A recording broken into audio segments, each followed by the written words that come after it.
30 जनवरी 1948 दिल्ली का बिरला हाउस में गांधी जी और सरदार पटेल जी की मीटिंग चल रही थी। शाम 4 बजे से हुई मीटिंग थोड़ी लंबी खिंच जाती है। गांधी जी अपने प्रार्थना सभा के लिए लेट हो जाते हैं। मीटिंग खत्म होने के बाद करीब 5:15 पर गांधी जी अपने 2 सहयोगी आभा और मनु के साथ बिरला हाउस के लिए निकलकर प्रार्थना हाउस के लिए जाने लगते हैं। प्रार्थना हाउस में लगभग 250 लोग इंतजार कर रहे थे। तभी खाकी कपड़े पहने एक व्यक्ति आता है और गांधी जी जैसे ही आगे बढ़ते हैं तो व्यक्ति गांधी जी के झुकता है उनके सामने और प्रणाम करने लगता है। तभी गांधी जी की सहयोगी मनु उस व्यक्ति को धक्का देने की कोशिश करती हैं। उसी वक्त वो इंसान गांधी जी को रिवॉल्वर सामने कर 3 गोली मारता है, जिसमें एक गोली गांधी जी के सीने में लगती है और 2 गोली पेट। तत्काल गांधी जी नीचे गिर जाते हैं। गिरने के बाद कुछ समय बाद गांधी जी के मुंह से सिर्फ हे राम निकलता है और कुछ देर बाद गांधी जी की वहीं मृत्यु हो जाती है। सोचने वाली बात यह है कि जो खाकी कलर के कपड़े पहने जिस इंसान ने गांधी जी को मारा, ना ही वो भागा, ना ही उसने किसी प्रकार का कुछ और उद्दंडता की। फिर इसके बाद अदालत में पेश होने के बाद कुछ दिनों बाद उस व्यक्ति को फांसी की सज़ा सुनाई जाती है। कोर्ट ने उस व्यक्ति का नाम नाथूराम गोडसे से पहचान की। लेकिन सोचने वाली बात है कि नाथूराम गोडसे ने गांधी जी को क्यों मारा और मारने के बाद गोडसे को क्यों पूजा जाता है। आखिर कौन है गोडसे? तो आइए दोस्तों जानते हैं गांधी जी के बारे में और गांधी जी को गोडसे ने क्यों मारा और गोडसे कौन थे। तो दोस्तों नमस्कार, स्वागत है हमारे ब्लॉग में। हमारे अगर चैनल में आप नए हैं तो लाइक और सब्सक्राइब करना ना भूलें। तो दोस्तों आइए गोडसे के बारे में जानते हैं। नाथूराम गोडसे का पूरा नाम नाथूराम विनायक राम गोडसे था। नाथूराम गोडसे का जन्म महाराष्ट्र पुणे शहर के बारामती में हुआ था। पिता वमन राव गोडसे जो कि पोस्ट ऑफिस में नौकरी करते थे। उनकी माताजी लक्ष्मी जो हाउसवाइफ थी।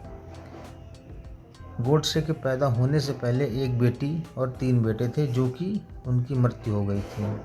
इसके बाद गोडसे का जन्म हुआ। गोडसे के घर वालों को ऐसा लगता था कि गोडसे ही जो परिवार को बचा पाएगा, क्योंकि उनको ऐसा लगता था कि हमारे घर में जो बच्चे यानी कि जो पुत्र पैदा होगा वो नहीं बचेगा। तो गोडसे के बचपन से ही गोडसे को एक लड़की की तरह पाला जाता था। यहाँ तक कि गोडसे को नाक और कान भी छिदवा दिए गए थे। नाक छिदवाने की वजह से गोडसे का नाम इस वजह से गोडसे पड़ा था, नाथूराम। अब गोडसे के होने के बाद इनके एक भाई पैदा हुए दत्तात्रेय, बहन शांति और इसके बाद 2 छोटे भाई गोपाल और गोविंद थे। यहाँ गोडसे के पिता चाहते थे गोडसे भी उनकी तरह एक कर्मचारी बने, लेकिन गोडसे का पढ़ाई में मन नहीं लगता था और सन 1928 में गोडसे 10वीं में फेल हो गए और उनको स्कूल और पढ़ाई से नफरत जैसी होने लगी। समय बीतता गया और सरकारी कर्मचारी होने की वजह से गोडसे के पिता का ट्रांसफ़र हो गया रत्नागिरी। कुछ समय बाद रत्नागिरी पहुंचने के बाद यहाँ से गोडसे की नई ज़िंदगी की शुरुआत होती है। उस समय महात्मा गांधी अंग्रेज़ों यानी अंग्रेजी कपड़ा, अंग्रेजी जो सामान था उसका बहिष्कार कर स्वदेशी अपनाने की वजह से गांधी जी बहुत ज़्यादा फेमस हो रहे थे। कुछ दिनों बाद गोडसे की मुलाकात सावरकर से होती है, जो कि मेरे हिसाब से सावरकर एक राइटर थे, कहानियाँ लिखते थे। तो सावरकर की कहानियों से गोडसे बहुत ही प्रेरित हुए और उनकी मुलाकात हुई और मित्रता हो गई। मित्रता होने के बाद गोडसे गांधी जी की बातें, गांधी जी के भाषण सुनकर बहुत प्रभावित हुए और उस टाइम गांधी जी कांग्रेस का सपोर्ट करते थे, कांग्रेस से जुड़ने के लिए लोगों को प्रेरित करते थे।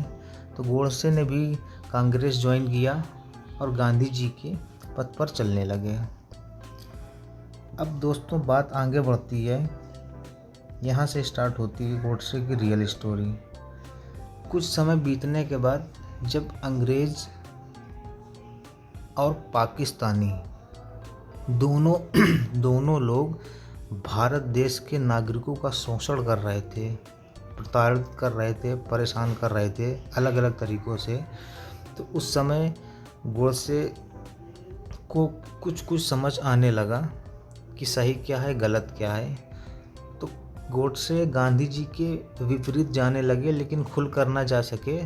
तो उस टाइम आरएसएस एक संस्था थी, तो गोडसे ने आरएसएस संस्था ज्वाइन किया।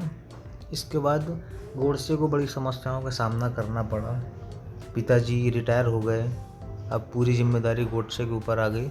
तो गोडसे ने सब्जी तक बेची, फिर आरएसएस के लोगों के कपड़े सिलना, इससे थोड़ा बहुत पैसा जमा करने लगे और महीने का 70 रुपये अपने घर पर भेजने लगे।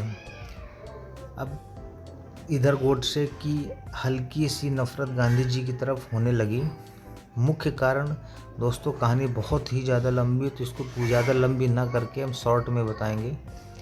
मेन कारण, जब गांधी जी, गोडसे ने देखा कि गांधी जी मुसलमान के हित में बात करते हैं, जब ये फैसला हुआ कि मुसलमानों को भेजा जाए, तो गांधी जी इससे सहमत नहीं थे। वो एक ही चीज़ बोलते थे, आपस में सब लोग मिलकर रहो।